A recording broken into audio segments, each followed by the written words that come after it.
تحدثنا في أول حلقة عن المظاهرات غير المسبوقة في ولاية ميشيغان الأمريكية لدعم الشعب الفلسطيني وتلك الحشود الرهيبة. طيب، قلت لكم إن في قصة تستحق إن احنا نتحدث فيها. ليه الحشود الرهيبة خرجت بهذا الشكل في ميشيغان أمس؟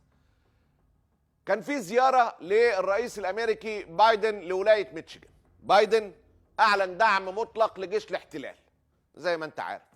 فالأهالي في ولاية ميشيغان قرروا يخرجوا في تظاهرات ضخمة لرفض موقف الرئيس الأمريكي والإدارة الأمريكية. الرسالة كانت موجهة إن احنا هذا السفور وهذا الانحياز لإسرائيل مرفوض بكل الأشكال. دي كانت السبب اللي خلى المظاهرات بتلك الكثافة في ميشيغان في أمريكا.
أمريكا أعلنت من البداية دعمها المطلق لجيش الاحتلال عن طريق الإدارة الأمريكية والرئيس الأمريكي، بدون أي ذكر لحقوق الفلسطينيين ولا معاناتهم في الداخل في الضفة والقطاع، في الضفة أو في قطاع غزة. بالأمس متحدثة البيت الأبيض جيم باساكي قالت إن هدف واشنطن الرئيسي الآن هو وقف التصعيد وتهدئة الأوضاع على الأرض. Does the president's assessment from last Thursday still stand that he does not see Israel strikes as a significant overreaction?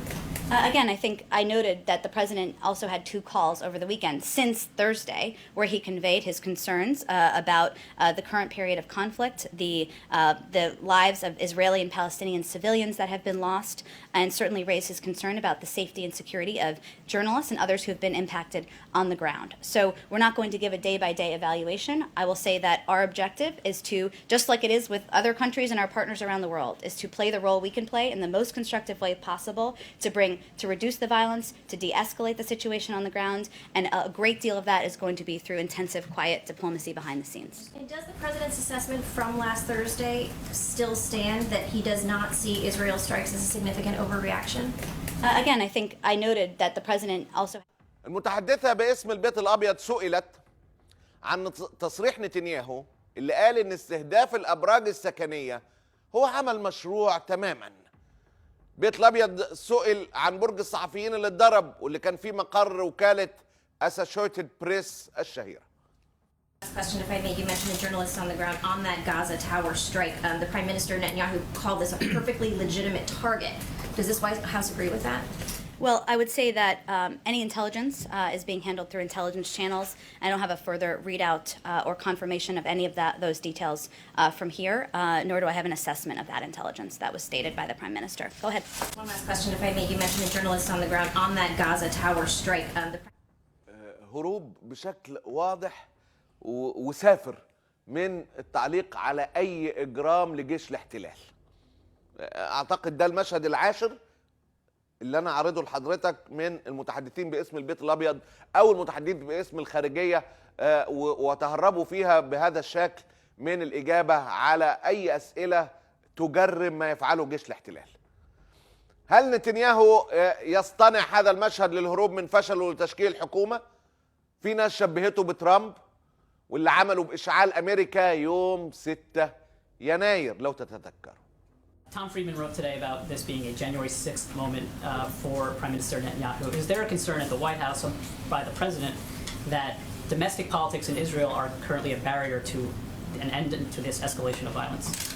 Well, I will say, Mike, good to see you, first of all. I will say that it's not our role to assess or analyze the politics on the ground in Israel. Everybody has their own politics in different regions of the world, and we see that play out in foreign policy all the time.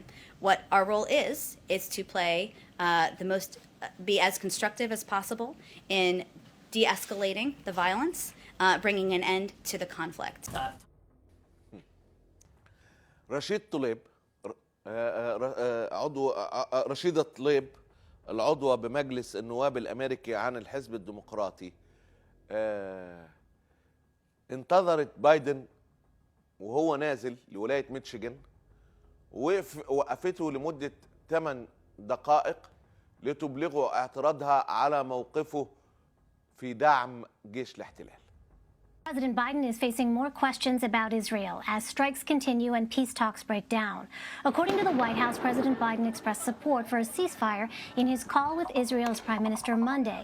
But the U.S. ally says it will keep striking Gaza until Hamas rocket fire stops. President Biden spoke with the only Palestinian American in Congress, Michigan Democrat Rashida Tlaib, for nearly 8 minutes on the tarmac before an infrastructure event Tuesday.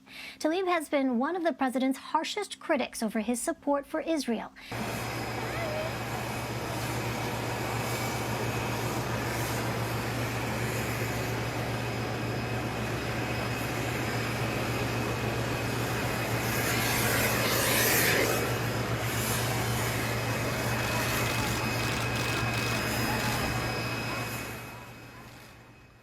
رشيدة تحدثت أيضا في الكونغرس عن النكبة الفلسطينية، وحاولت تشرح للكونغرس الأمريكي معاناة الشعب الفلسطيني. Call with Israel. I am a reminder to colleagues that Palestinians do indeed exist, that we are human, that we are allowed to dream. We are mothers, daughters, granddaughters. We are justice seekers and are unapologetically about our fight against oppressions of all forms. And colleagues, Palestinians aren't going anywhere no matter how much money you send to Israel's apartheid government. As Palestinians talk about our history, know that many of my black neighbors, indigenous communities, may not know what we mean by Nakba, but they do understand what it means to be killed, expelled from your home, land, made homeless, and stripped of your human rights. رشيدة طليب بكت أمام الكونغرس وهي تحكي حكاية الظلم الأكبر في العالم منذ سنوات.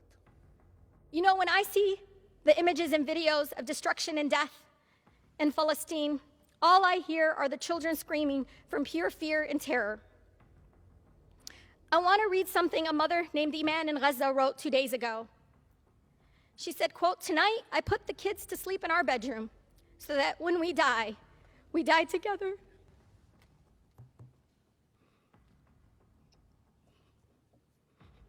And no one would live to mourn the loss of another one.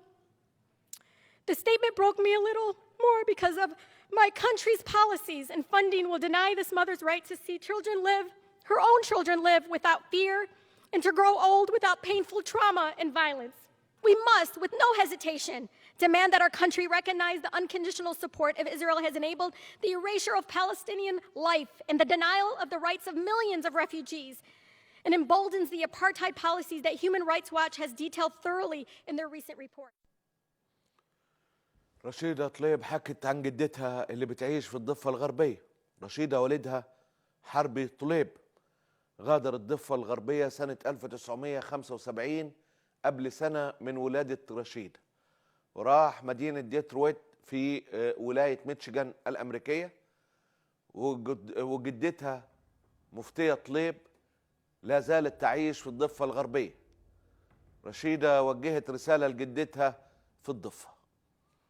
For you not only as a congresswoman for the beautiful 13 District strong, but also as a proud daughter of Palestinian immigrants. and the granddaughter of a loving Palestinian grandmother living in the occupied Philistine. So I can't stand here. I can't stand silent when injustice exists, where the truth is obscured. Lastly, to my city in Philistine, Ashanik and Awakif Hannah, I stand here because of you. بايدن بعد ما وقف مع رشيدة طليب حاول يواسيها. And Rashid, Talib, where's Rashid? I tell you what, Rashid, I want to say to you that I admire your intellect, I admire your passion, and I admire your concern for so many other people. And it's from my heart, I pray that your grandmom and family are well. I promise you I'm going to do everything to see that they are on the West Bank. You're a fighter, and God, thank you for being a fighter. ارجع لكلامنا مقدمتنا يوم ما تولى بايدن الحكم. قلت لك نفس ما نتعرض ليه مع ترامب، بس شوية ألوظة.